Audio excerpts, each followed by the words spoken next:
Il Giappone è noto per la sua cultura unica e affascinante, che si è evoluta nel corso di migliaia di anni attraverso una combinazione di tradizioni indigene e influenze straniere. Uno degli apporti più significativi nella cultura giapponese è stato però l'induismo, che per quanto poco noto ha avuto un profondo impatto su vari aspetti della cultura di questo popolo, tra cui la religione, la filosofia, l'arte e la letteratura. Comprendere come gli dei induisti si sono intrecciati e siano confluiti nella cultura giapponese è oltremodo difficile e ancora oggi in parte senza riferimenti diretti, ma è importante perché ci mostra come le culture del passato possono essersi mescolate e influenzate a vicenda in più epoche e su più livelli. Ciò ha contribuito inoltre a plasmare le credenze e le pratiche religiose del Giappone fino ai nostri giorni. La maggior parte delle persone non sa che almeno una ventina di divinità induiste sono ancora oggi venerate nel Sollevante. In effetti ci sono centinaia di santuari solo dedicati ad esempio alla dea Sarasvati. Esistono innumerevoli rappresentazioni di Lakshmi, Indra, Brahma, Ganesha, Garuda e molte altre divinità. In Giappone, inoltre, vengono ancora venerate divinità praticamente dimenticate in India come Vayu e Varuna. La fusione sincretica degli dei induisti con quelli giapponesi ha profonde radici storiche.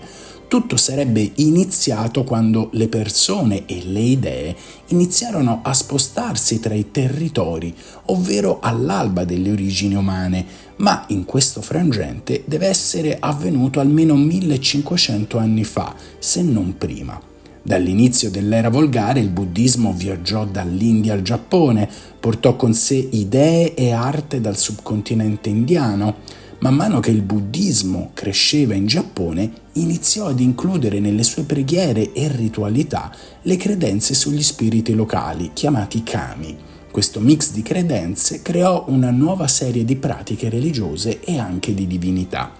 Si iniziarono a costruire templi che onoravano sia le figure buddiste che i kami shintoisti, mostrando integrazione tra le due fedi.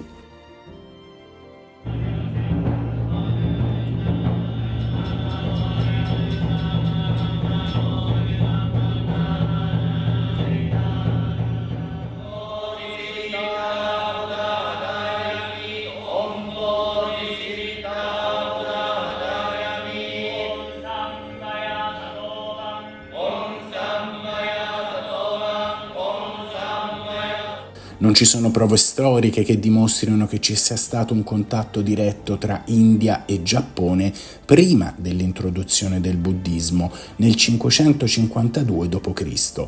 Pertanto, la questione se le divinità induiste fossero già familiari ai giapponesi prima di quell'epoca risulta ad oggi di difficile risposta. Secondo la prima storia ufficiale del Giappone, il Nihon Shoki, compilato intorno al 720 d.C., il re Seongmyeong del regno coreano di Kudara inviò un idolo di Shakyamuni, il Buddha, e 2 testi buddisti all'imperatore giapponese Kinmei nel 10° mese del 13° anno della sua vita, cioè nel 552 d.C. appunto, raccomandando fortemente che il Giappone abbracciasse il buddismo. I giapponesi accolsero la nuova religione con grande ardore e riverenza. Nel periodo Nara il buddismo divenne una religione dominante con una notevole influenza non solo sui suoi seguaci, ma anche sugli affari amministrativi del Giappone. Successivamente si verificarono continue interazioni tra il Giappone e il continente, principalmente la Cina, attraverso la penisola coreana soprattutto. È possibile che un apporto del mondo indiano avesse seguito le medesime rotte, ma non possiamo escludere che anche le vie marittime potessero aver giocato un ruolo altrettanto importante. La storia dell'induismo in Giappone può essere fatta risalire sicuramente a tempi molto antichi, quando i commercianti provenienti dall'India e dal sud-est asiatico portarono le loro pratiche culturali e religiose in Giappone. Questi commercianti portavano non solo beni e merci, ma anche le loro conoscenze, che furono gradualmente incorporate nella cultura giapponese. Nel VI secolo il buddismo era diventato la religione dominante nel Sollevante e molte divinità induiste furono parallelamente e gradualmente assimilate nel pantheon buddista. Uno degli dei induisti più significativi nella cultura giapponese è Benzaiten, che è la derivazione della dea indiana Sarasvati. Benzaiten è venerata come la dea della conoscenza, dell'arte e della bellezza ed è spesso raffigurata con in mano una biva, un liuto giapponese. Un altro dio indiano che è stato consacrato in Giappone è Bonten, che è la trasposizione del dio Brahma. Bonten è venerato come dio della creazione ed è spesso raffigurato con 4 facce e 4 braccia. Taishakuten deriva dal dio Vishnu ed è venerato come il dio della protezione ed è spesso raffigurato mentre cavalca un elefante bianco.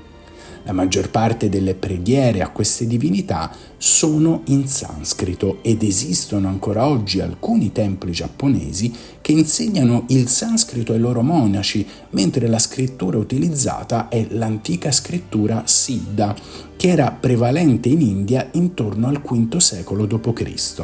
Da allora in India è stata sostituita dalla più moderna scrittura Devanagari, mentre la scrittura Siddha è diventata obsoleta e non è più letta né utilizzata se non in Giappone, al punto che ogni tempio giapponese possiede un alfabeto unico di questa scrittura, inciso sul tempio come simbolo distintivo, che in sanscrito è noto come Bija Akshara o alfabeto seme, una sillaba sacra potente come un mantra e associata a una divinità specifica. Daikokuten e Bishamonten sono altri 2 esempi di divinità induiste che sono state consacrate in Giappone. Daikokuten deriva dal dio Shiva ed è adorato come dio della ricchezza e della prosperità.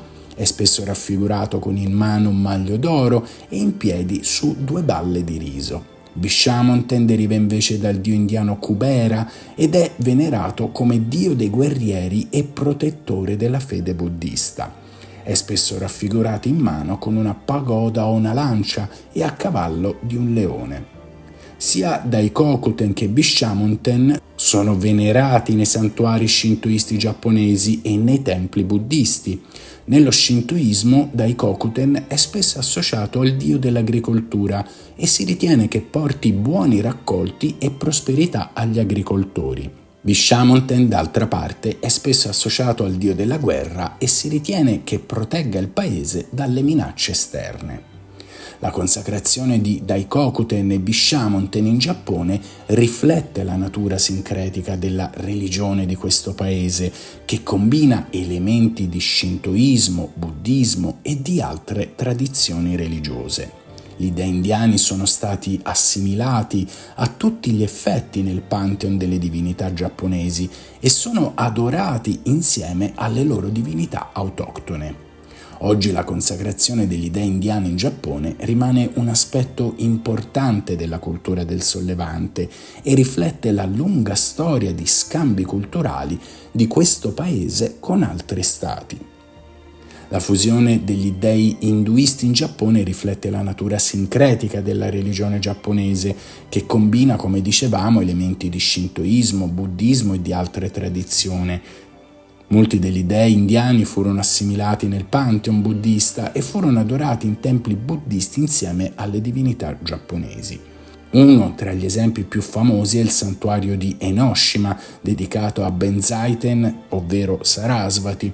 Il santuario si trova sull'isola di Enoshima, vicino a Kamakura, ed è una delle destinazioni turistiche più popolari del Giappone. Si ritiene che il santuario sia stato fondato nel VI secolo d.C. e sia stato ricostruito più volte nel corso dei secoli. L'attuale struttura fu realizzata nel XIX secolo ed è nota per i suoi panorami unici sull'Oceano Pacifico. Un altro esempio della consacrazione degli dei indiani in Giappone è il tempio di Kiyomizu a Kyoto, dedicato a Bonten, cioè Brahma. Il tempio è uno dei più famosi e visitati del paese ed è noto per la sua splendida architettura e i magnifici scorci sulla città di Kyoto. Il tempio fu originariamente costruito nell'VIII secolo d.C. ed è stato, anche in questo caso, ricostruito più volte nel corso dei secoli. Oltre a questi santuari e templi famosi ci sono molti altri luoghi sacri in tutto il Giappone che custodiscono al loro interno divinità indiane. Questi templi riflettono la natura sincretica della religione giapponese e la lunga storia di scambi culturali con altri paesi. Sempre in riferimento a Daikokuten e Bishamonten, ovvero Shiva e Kubera, ecco altri esempi di templi giapponesi a loro dedicati.